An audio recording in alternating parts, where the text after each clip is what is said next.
Welcome to the Slop Temple. We pray this video helps. In this video, I will show you how to program a Toyota Sienna key fob. This easy method will help you quickly get your new or replacement remote working. First, gather all the key fobs you want to program, including any existing ones. Make sure the driver's door is open and unlocked, while all other doors are closed.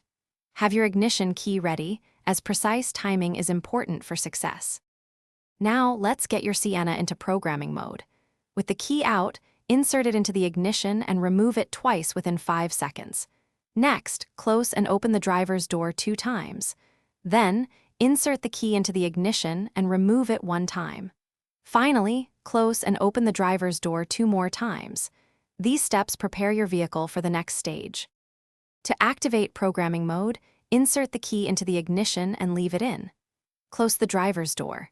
Turn the ignition key to the on position, but do not start the engine, then immediately turn it back to OFF. Remove the key from the ignition. Within 3 seconds, the power door locks should automatically cycle, locking then unlocking, confirming you are in programming mode. Now grab your key fob.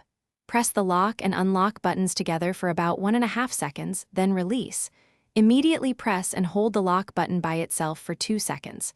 The door locks will cycle once, indicating successful programming. If you have more fobs, repeat this step for each. To exit, simply open the driver's door. Test all your key fobs to ensure they work perfectly. Thanks for watching. Consider subscribing if we helped you.